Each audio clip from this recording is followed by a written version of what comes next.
of you here today, all of the familiar faces. I wish my dad could be here. He is in spirit. Stephen Leeper was born on June 19th, 1945 in Honolulu, Hawaii, to parents Willard Hollister Leeper, known as Bud, and Vera Cotterill. His birth came shortly after the end of World War II. His parents' romance began in 1941 aboard a cruise ship bound for the islands, where they both sought employment opportunities. Drawn by the prospect of adventure and new opportunities, Grandpa Bud left Iowa to join the Army Corps of Engineers. Meanwhile, Grandma Vera, eager to be with her brothers and experience the excitement of the era, moved from Utah in search of employment. While there, they experienced the devastating attack on Pearl Harbor, and that's when Grandma took the first boat back to Utah to be with her parents. But later, she returned to the island and began dating Grandpa in earnest. They married in the Waikiki Ward building and later lived in a little house near the beach in Waikiki. Soon thereafter, Steve was born. He grew acclaim across the island, winning an award as the cutest baby of the month. Just before Dad's first birthday, the family returned to mainland to Grandma's home in Salt Lake, where Grandpa Bud held various jobs in the plumbing supplies business. Dad learned to adapt to new environments quickly as he attended 5 different schools during his year in 2nd grade, including those in Salt Lake and Blackfoot, Idaho.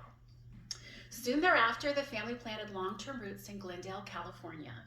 There, Grandma returned to the workforce as a secretary for a very generous employer, the Peterson Baby Products Company, and they were also their landlord. While their parents worked in Glendale, Stephen and his younger brother, Ronnie, who is here with us today, spent their summers in Salt Lake City, surrounded by the large Cotterill clan. Aunts showered them with motherly affection, and cousins treated them just like brothers. There was always a warm welcome for the boys, even when they embarked unchaperoned from journeys from Los Angeles to Salt Lake at the tender ages of 9 and 7. Looking at you, my nieces and nephews. You could always go to California to visit your aunt. During these summers, they enjoyed the typical childhood experiences of the era. They bounced between the homes of relatives on the boulevards, spent thrilling days at Lagoon Amusement Park, feasted on Lisa's Pizza, and indulged occasionally at treats from Snellgrove's ice cream. At the age of 8, his uncle Alvey Perry baptized him in the basement of the Salt Lake Tabernacle. Dad developed a strong sense of independence at an early age. He often boasted about coming home from school, preparing a salad for a snack, and then diligently completing his homework. Although Dad certainly enjoyed salads, in fact, he still enjoyed salads even in these last final months of his life, I actually don't ever recall him making a salad. But also, Dad never lied. He was true to his word. I remember the missionaries coming over and asking Dad to share the gospel with a neighbor. He wouldn't commit. If he didn't want to do something, he wouldn't. He would let you know or simply not respond. Dad grew and thrived in the California sunshine, making lifelong friends. He had several exemplary influences in his life that helped shape his testimony and personal aspirations. He focused on his studies and basketball. Plus, he had a robust stamp collection that he was quite proud of. He played on his stake basketball team, or I guess it was a ward basketball team, and they got to be so good they made it to the all-church basketball tournament held in Salt Lake City in 1963.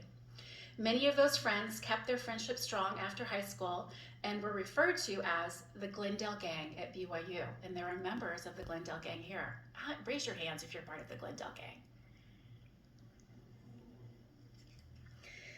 And even today, as old friends, they keep in touch and support each other through the power and strength of shared experiences. After his first year at Brigham Young University, Dad got called to serve a mission to West Germany. He worked to learn the language and gospel and to love the people. He tolerated the bad beds and the 10-kilometer bike ride from his weekly shower appointment. When his mission concluded, he got permission to travel on his own for 2 weeks across Western Europe, visiting his missionary brother in England and doing sightseeing in France, Austria, and Switzerland.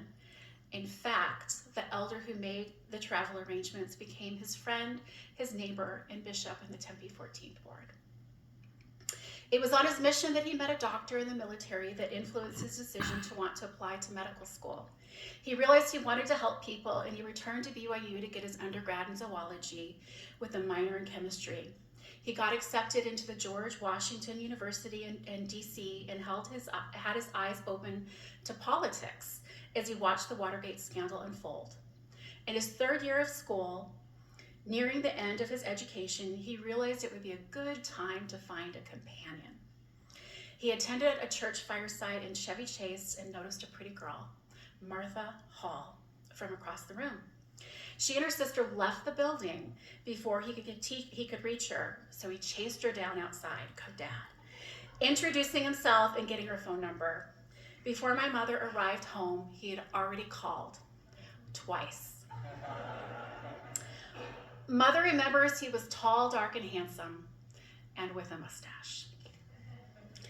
He felt pretty certain that Mom was the one for him. They dated from summer to fall, and with Dad proposing when my mother visited his family in California during Thanksgiving. He proposed before she could meet his parents, as he wanted her to know that it was his decision alone.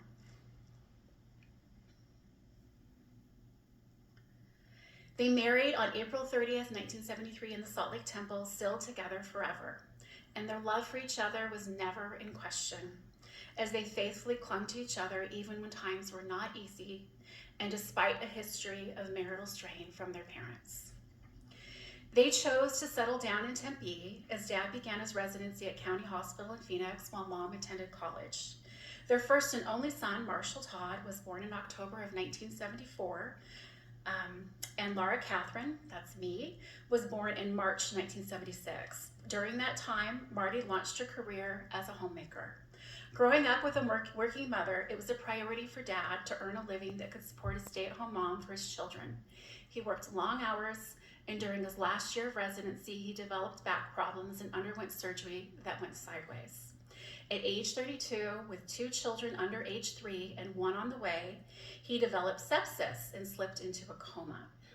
If it hadn't been for the very first infectious disease specialist who rolled into the valley just 3 weeks before he saw my father, my father would have died. The doctor took the time to read Dad's chart closely and pointed out that the hospital staff were treating him incorrectly. Lots of prayers were going up from his family, ward, and friends. After 7 weeks, Dad was able to return to his profession and began his private practice as an OBGYN in Mesa at Desert Samaritan Hospital. Years after his critical near-death experience, Dad shared that his time in the hospital was one of the most sacred experiences of his life. While in a coma, he recalls being with God and being pain-free and at peace. He wanted to stay there, but he was instructed to go back to Earth to be with his wife, to help raise his children. And we are all grateful that's happened, especially Cherise. Cammie Lynn was born February 1978, and just 6 months after Dad got out of the hospital, and Cherise was born in June 1980. The 80s were good to Steve. His career took off as the East Valley grew, and they had an opportunity to build a home in South Tempe and settle into a stable community with good influences around, many of you. While he would have liked to continue to play basketball, his bad back pushed him to less active activities. He got the travel bug and decided to build memories on the open road with a 31-foot-long Allegro RV. He drove his family through the desert landscape and into the mountains of the western United States. While his language was rarely vulgar, it got spicy when we were driving up and down Nob Hill in San Francisco. I remember that. To document our travels, he whipped out his video camera and gravitated toward capturing landscapes rather than people, and mighty wind rather than the spoken word.